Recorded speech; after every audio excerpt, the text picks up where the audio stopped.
AITA for refusing to engage with my family's drama and being called selfish for abandoning them when I just want peace.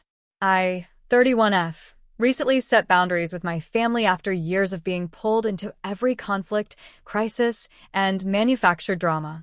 I stopped mediating fights, stopped taking sides, and stopped being available for 3 a.m. emergency calls about arguments that could wait until morning. Now my entire family is calling me selfish, cold, and cruel for abandoning them when they need me most. I'm starting to wonder if choosing my own mental health really does make me the villain they're painting me as.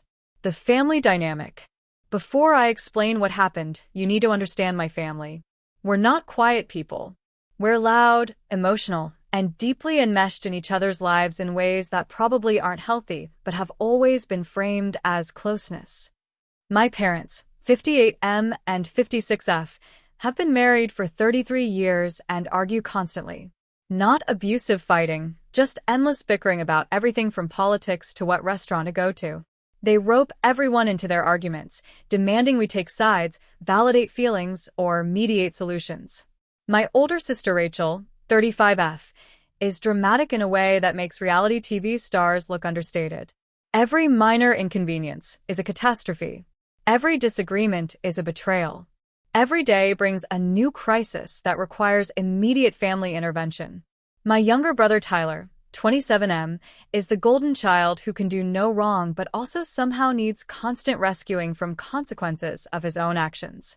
DUIs, debt, failed relationships. The family mobilizes every time to fix things for him. And then there's me, the middle child, the reasonable one. The one everyone calls when they need someone to listen, mediate, fix, soothe, or validate. I've been the family therapist since I was probably 12 years old, sitting on my parents' bed at midnight listening to them complain about each other, promising not to tell the other what I'd heard. I thought this was normal. I thought all families operated like this. I thought being needed meant being loved. The turning point. The shift started about 8 months ago when I began seeing an actual therapist. I'd gone initially for work stress, but Dr. Morrison quickly identified that my family dynamics were the real issue. You're not responsible for managing everyone's emotions, she told me in our third session. But they need me, I said. Do they need you? Or have they become dependent on you doing emotional labor that they should be doing themselves? I didn't have an answer. She gave me homework. For 1 week, notice every time a family member contacted me and categorize it as either a genuine connection or B, emotional outsourcing. That week I got 3 calls from my mom venting about my dad, B, 2 calls from my dad complaining about my mom, B, 5 texts from Rachel about various interpersonal dramas requiring my input, B, 1 call from Tyler needing me to explain to our parents why he'd spent rent money on concert tickets, B, 7 messages in the family group chat about an argument over Thanksgiving plans that everyone wanted me to solve. B. 0 genuine connections. 0 how are you doing? 0 interest in my life beyond my capacity to serve theirs. When I showed Dr. Morrison my log, she asked, "How does that make you feel?" I started crying in her office. Because the answer was used. I felt used. The first boundary. I decided to start small. The next time Rachel called at 11 p.m. sobbing about a fight with her husband Mark, I didn't answer. I texted instead. "I'm heading to bed. Can we talk tomorrow?" She called 3 more times. I silenced my phone. The next morning, I had 17 text messages. The first few were about her crisis.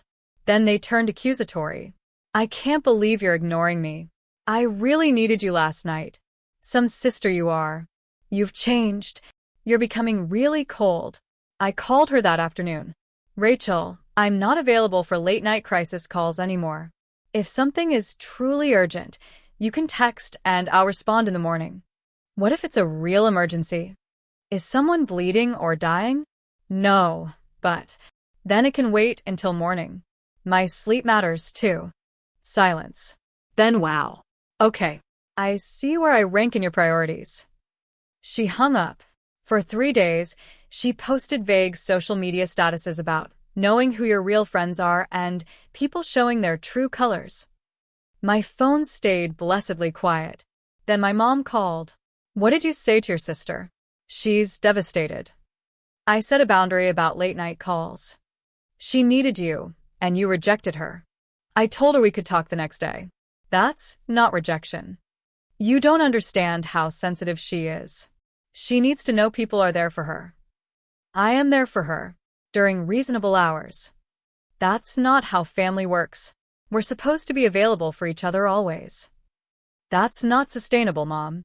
It's selfish. Rachel is really hurt. There it was. The word that would become a weapon. Selfish. The escalation.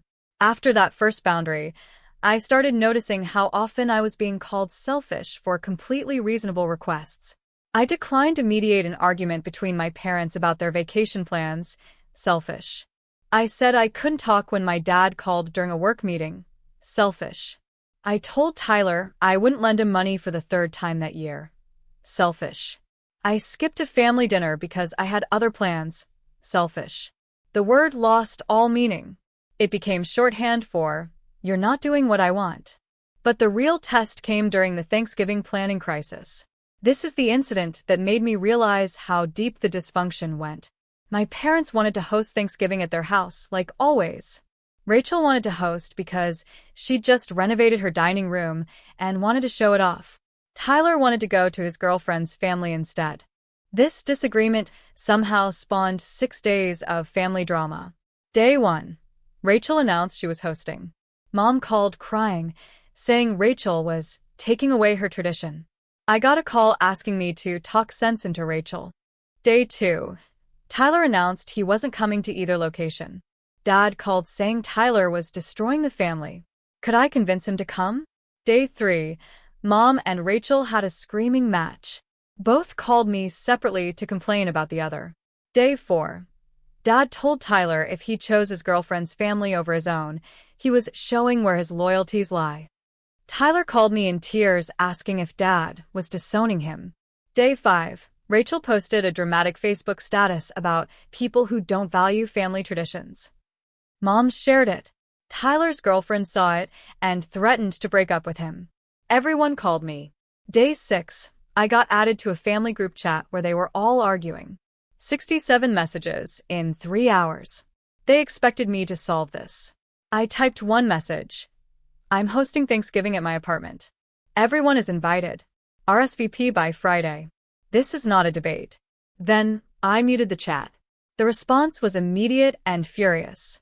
Individual texts flooded in. Mom, you can't just take over. Dad, this isn't your place to decide. Rachel, this was supposed to be my year. Tyler, I already told Kayla's family maybe. I responded to all of them. I offered a solution. You can come or not come. Your choice. I'm not debating this. Rachel called me. I didn't answer. She called again. I texted. I'm not available to discuss this. Are you serious right now? We have a family crisis and you're just opting out? Yes. That's the most selfish thing I've ever heard. Okay. Okay? That's all you have to say. Rachel, I love you, but I'm not doing this anymore. I'm not mediating. I'm not taking sides. I'm not managing everyone's emotions. I offered Thanksgiving at my place. Come or don't. You've really changed. And not in a good way. She hung up. I felt relieved instead of guilty, which told me everything. The family meeting. 2 days later, my mom called and asked me to come over for a family meeting. Just the immediate family, no partners. We need to talk about your behavior. I should have said no. But part of me hoped maybe this was it. Maybe we'd finally have an honest conversation about our dynamics. I was so naive. I arrived to find everyone already there, sitting in the living room like an intervention. My dad was in his chair. My mom was on the couch next to Rachel. Tyler was perched on the arm of the couch. There was one empty chair, clearly meant for me. Thanks for coming, my mom said, though it didn't sound like thanks. I sat. What's this about? We're worried about you, Rachel said, in a tone that didn't sound worried at all. Worried how? You've become very distant, my mom said. Very cold. You don't seem to care about the family anymore. I care about the family. I just don't want to be everyone's therapist. No one's asking you to be a therapist, my dad said. Really? Because I have 17 voicemails from the last month that are just people venting at me about each other. That's what family does, Rachel said. We support each other. Support is mutual. What I've been doing is one-sided. That's not fair, my mom said. We're always here for you too. When's the last time any of you asked how I'm doing? Silence. Not when you need something from me. Not as a greeting before launching into your crisis. When did you last call to check in on my life? More silence. I rest my case. This is exactly what we're talking about, Rachel said, voice rising. You're being hostile and defensive when we're trying to have a conversation. You ambushed me with an intervention because I set boundaries. We're concerned because you're not acting like yourself, my mom said. You mean I'm not acting like your emotional support animal anymore? That's a horrible thing to say. Rachel looked genuinely shocked. But it's accurate. You call me when you're upset. You expect me to drop everything. You get angry when I'm not available. You've never once asked if I have the capacity to handle your problems. You just assume I do. Because you always did before. Rachel's voice went shrill. You were always there. And now suddenly you're too busy for your own family? I'm not too busy. I'm too tired. There's a difference. Tyler finally spoke. We just miss the old you. Something about the way he said it. So sincere, so confused, made me want to scream. You miss the version of me that made your lives easier. You miss free therapy and emotional labor. You don't miss me. How can you say that? My mom looked hurt. We love you. Do you? Or, do you love what I do for you? Those are the same thing, my dad said. No, Dad. They're really not. The accusation. Rachel stood up, trembling with anger. You know what? You're right. You have changed. You've become selfish. Self-centered. You only care about yourself now. I care about myself now too. That's not the same as only caring about myself. It is when your family needs you. Your needs are not emergencies. Your crisis is not my responsibility. Your inability to regulate your own emotions is not my problem to solve. The room went silent. I'd never spoken to them like this. I'd never been this blunt. My mom started crying. I can't believe you would talk to us this way. After everything we've done for you. What have you done for me, Mom? Specifically, what have you done for me that wasn't about what I could do for you? We raised you, and I'm grateful. But that doesn't mean I owe you unlimited emotional labor for the rest of my life. Families take care of each other, my dad said firmly. This isn't a transaction. You don't keep score. You're right. It's not a transaction. But it's also not supposed to be a one-way street where I give and everyone else takes and takes. Nobody's taking anything, Rachel said. We're just existing as a family. If you can't handle that, maybe you don't want to be part of this family. There it was. The implicit threat I'd been waiting for. Maybe I don't, I said quietly. Maybe I don't want to be part of a family that calls me selfish for having boundaries. That punishes me for prioritizing my mental health. That can't understand the difference between love and service. My mom gasped like I'd slapped her. Tyler looked at the floor. Rachel pointed at the door. Maybe you should leave. I think that's a good idea. I stood up. My dad stood too. If you walk out that door, don't expect us to be here waiting when you decide to come back. That's your choice, Dad. I walked out. The aftermath, week 1. The first week was quiet.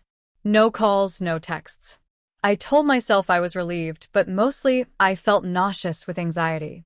Had I just destroyed my family? Was I overreacting? Was I the selfish monster they accused me of being? Dr. Morrison reminded me, boundaries aren't punishment. You're not withholding love. You're protecting yourself from a dynamic that was harming you. On day 5, Rachel texted, Mom is in the hospital. My heart stopped. I called immediately. It went to voicemail. I called my mom's phone. Voicemail. My dad's phone. Voicemail. I called the local hospital. No patient by my mother's name. I realized what this was, a test, a manipulation. They were checking if I'd come running. I texted back. Which hospital? What happened? 2 hours later. Never mind. She's fine. But it's nice to know you care. My hands shook with rage. They'd faked a medical emergency to prove a point. I didn't respond. The aftermath, week 2. The smear campaign started. I discovered this through a mutual family friend who called to check on me. I heard about the falling out with your family. I'm so sorry. What did you hear? That Rachel said you've cut everyone off.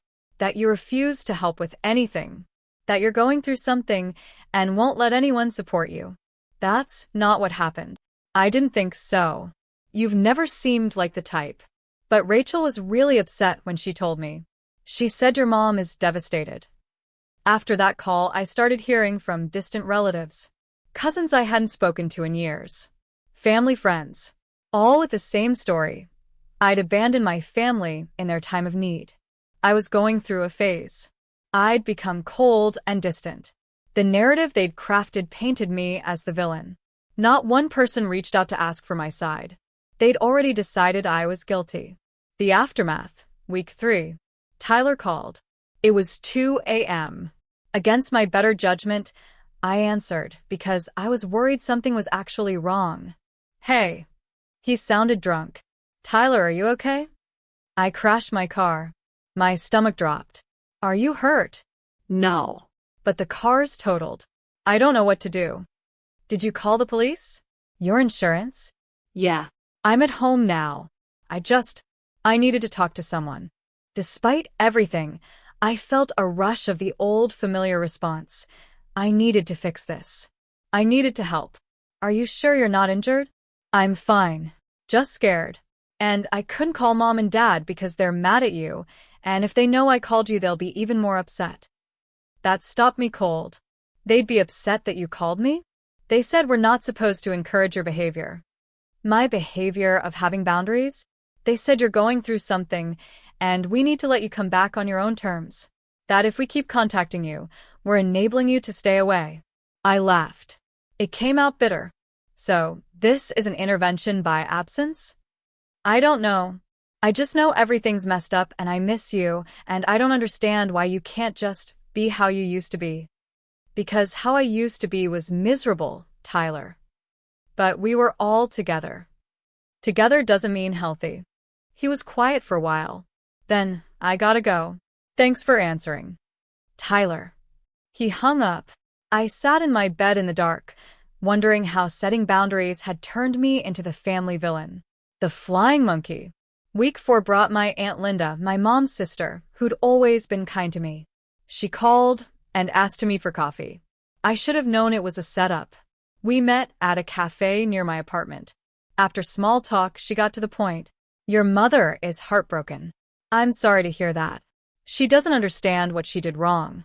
None of them do. I've explained it multiple times.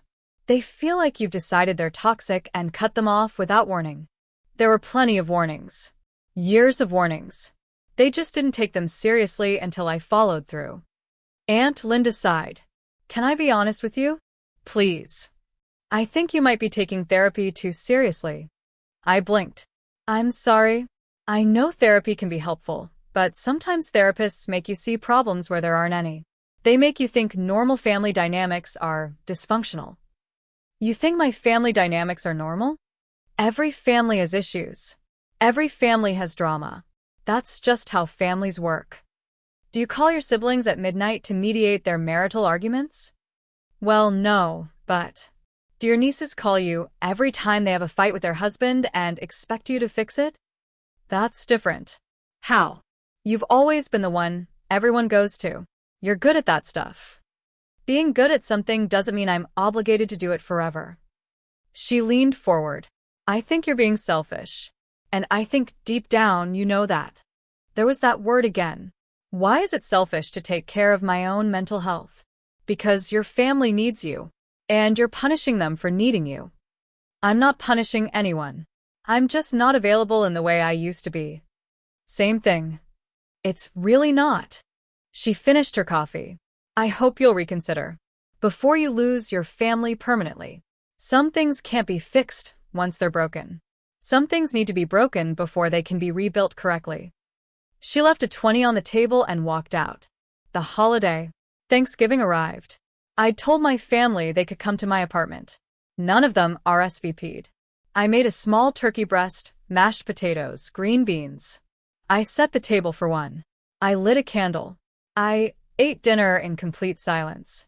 It should have been sad, but it was the most peaceful Thanksgiving I'd had in years. No mediating arguments about politics. No managing seating arrangements to keep certain people apart. No soothing someone's hurt feelings. No performing gratitude I didn't feel. Just quiet. Just peace. My phone buzzed once during dinner. A group photo in the family chat from Rachel's house. Everyone was there. Even Tyler had skipped his girlfriend's family. The caption, "Grateful for family who shows up." The subtext was clear. I turned off my phone and finished my meal. The realization. Dr. Morrison asked me in our next session how I felt about being excluded from Thanksgiving. Relieved, I said. Then I started crying. Why the tears if you're relieved? Because I shouldn't be relieved. I should be sad. I should want to fix this. But all I feel is this incredible lightness. Like I've been holding my breath for 30 years and I can finally exhale. That sounds healthy. It sounds terrible. What kind of person feels relieved to be away from their family? A person who is being hurt by their family. But they're not bad people. They don't have to be bad people to be bad for you. That sentence unlocked something. They weren't villains. They were just people who'd built a family system that required my martyrdom to function. And when I stopped martyring myself, the system couldn't work anymore. They weren't angry because I'd changed. They were angry because my change exposed how much they'd been depending on me to manage their dysfunction. The Christmas incident. December brought a new crisis. Tyler got arrested for his second DUI. My dad called. I answered. Your brother needs you. Is he safe? He's in jail. They set bail at $5,000. That's between him and his lawyer. We need to get him out. We need everyone to pitch in. I'm not pitching in, Dad. He's your brother, and he's an adult who made a choice to drive drunk. Again, the natural consequence is jail. Natural consequence? He could lose his job. This could ruin his life. Then maybe he'll learn not to drive drunk. I can't believe how cold you've become. This is your brother we're talking about. I love Tyler, but bailing him out isn't loving him. It's enabling him. That's therapy talk.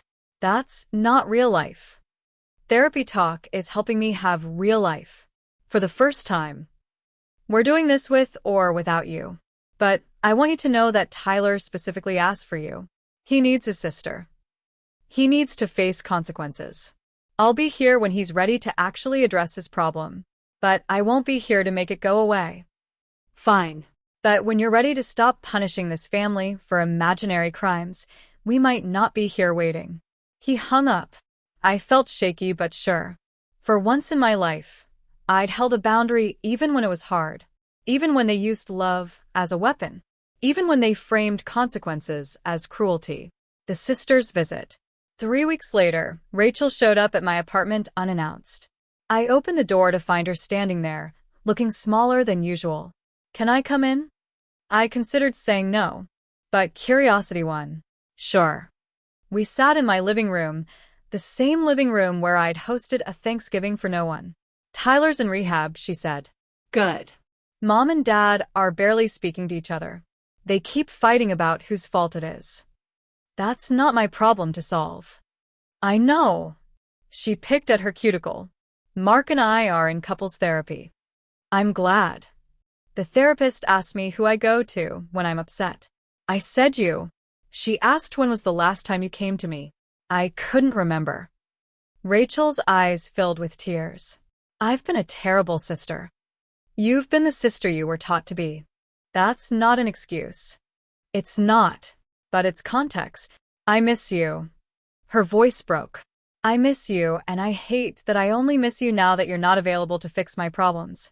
That makes me exactly what you said I was. Rachel. No, let me finish. You were right. About all of it. We did treat you like a therapist. We did take advantage. We did only want you when we needed something. And the worst part is we didn't even realize we were doing it. I don't think it was malicious. Does that matter? We still hurt you. No. It doesn't matter. But I appreciate you saying it. She wiped her eyes. I don't know how to be your sister in this new way. I don't know how to have a relationship with you that isn't based on you fixing things for me. Neither do I. But maybe we could figure it out. Would you want to? I thought about it. Really thought about it. Did I want a relationship with Rachel? Could she change? Could I trust her? I don't know yet, I said honestly. But I'm willing to try. With boundaries. What kind of boundaries? No late-night crisis calls. No mediating your fights with Mark. No venting about mom and dad. If you want to talk, we talk about our actual lives. We connect as people, not as problem solver and problem creator. That sounds hard. It will be. Do you think you can do it? She was quiet for a long moment. I want to try.